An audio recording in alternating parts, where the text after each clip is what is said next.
So the first thing I want you to do, read the prompt, and as you're reading it, kind of look at what do you notice about the prompt now based on what we saw from the student samples. Maybe there are phrases or things that you see that you're like, oh, okay. See what you take note of. And so we'll come back together in a second to talk about that.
Okay, what are some things that you take note of just looking at the passage after looking at the student samples yesterday?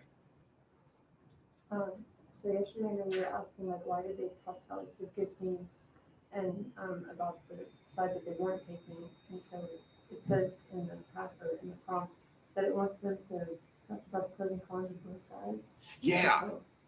And so all of a sudden you start to go, oh, I can tell you that for the 5 years around this prompt, 2 years after, 2 years before, the word pros and cons did not appear at all on any of those argument prompts. Sometimes College Board likes to try out different phrases just to see what students do sometimes, I've noticed. And this is across both English tests. I have noticed years that they will say something that I'm like, what are they, what? And then they're like, oh, well, this is what we wanted. And I'm like, why didn't you just say that? Most of the time what they put here is a phrase that says like defend, challenge, or do something with the claim or the idea. And instead, they're talking about pros and cons. So you notice that what ended up happening is you get these student essays that are balancing too many things when really, what did they want them to do? Choose a side and acknowledge the other, do the counter argument part, the concession, but instead they worded it as pros and cons. And so when I look, I think that is why this wording only appeared once, is once they looked at the student samples, they went, oh, we didn't get what we wanted. Let's not use that phrase again. Mm-hmm. What else did you notice?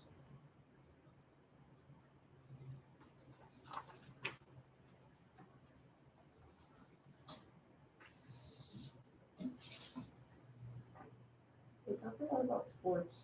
Yeah, they started by talking a lot about sports and thinking about that third sample that really wasn't very successful. Are you now kind of going, that's where he got that from?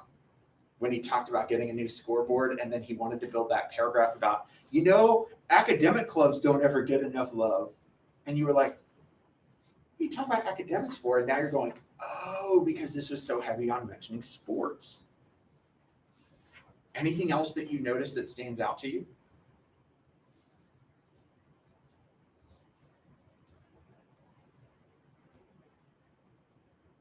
So a couple things I took note of. First, I took note of some of the phrases that we saw used in essays that came directly from here. Things like corporate partners instead of sponsors. We saw that in some of the essays. And so if you're looking here, you're going, oh, so you just stole that wording. Mhm. That's a common thing. I also took note of the libraries comment that's in that first paragraph where they mention libraries, and all of a sudden you go, oh, Snapple Library. That's where that kid got that from. When they write these prompts, they do want to try to lead a student who's struggling towards some kind of help. Remember that this student who's looking at this prompt has already been sitting and doing an hour of multiple choice test first thing in the morning as a culminating bit. And so they're worried. They're nervous and they're anxious coming into the test. They've already spent an hour doing all that other work. Now they're seeing this and their minds might just go blank. So they want to give them some things to help. So as we look at deconstructing it, first thing I will tell you is that this first paragraph in this one is functioning more in the way of background information or context. So what my suggestion would be is any background information or context in a prompt, you underline it. So take a second and underline that whole first paragraph. Now, these prompts do not look the same way every year. Sometimes they will begin with a quote. Sometimes there will be no context. It really depends. What we have found out is that there is a sitting committee at College Board that writes these questions, and the committee sits for 3 to 4 years. So we can see the trends on how over the years questions change and the way that they frame them and word them changes. And a lot of times we can kind of go, oh, so here's where that committee ended. Here's where the new committee kind of started. So we notice they give us lots of things to kind of latch to and think about in that first paragraph. Then we get to the first 2 sentences of the second paragraph where they tell us some people argue that corporate partnerships are a necessity for cash-strapped schools. Others argue that schools should provide an environment free from ads and corporate influence. Take these 2 sentences and put a square around them. This is what we call our advice.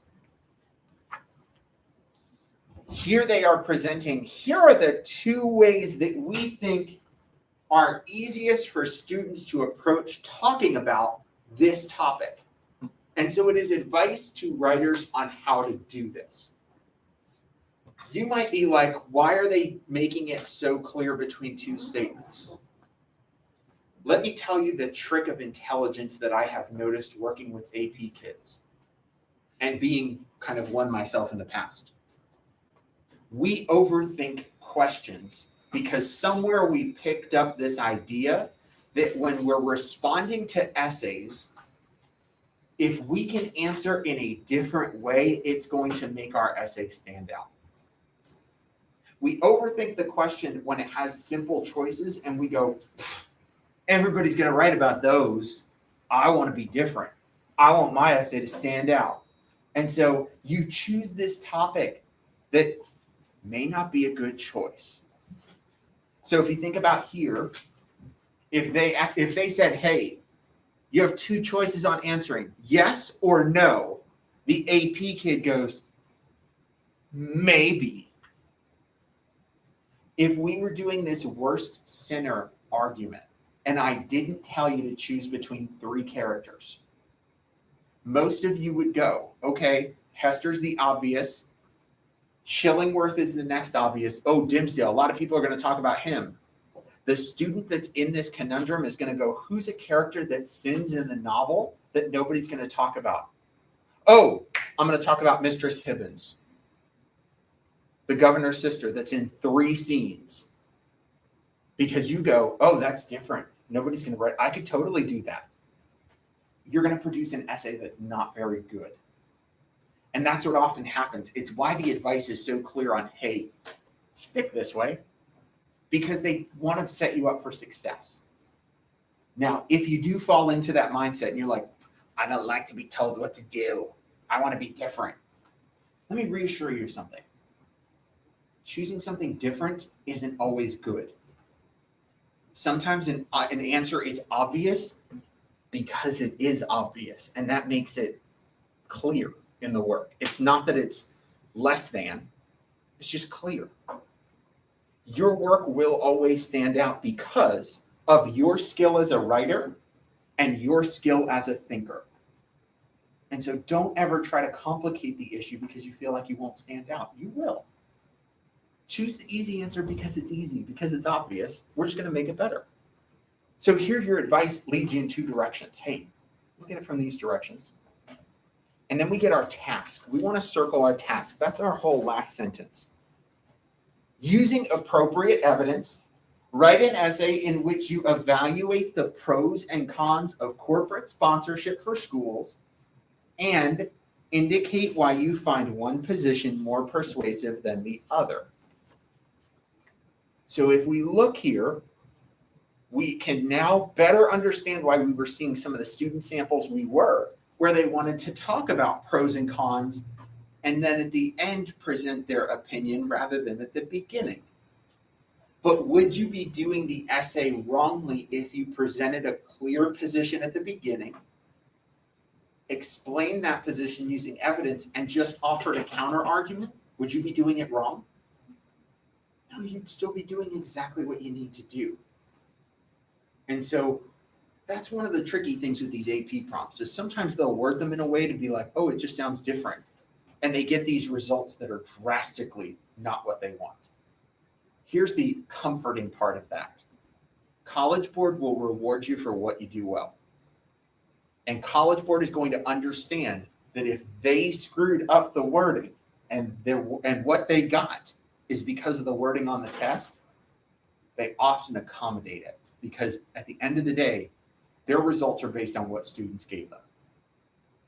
So I can point to an example a few years ago on the lit test. They asked a question about a certain type of character, and what they got was not at all what they asked for.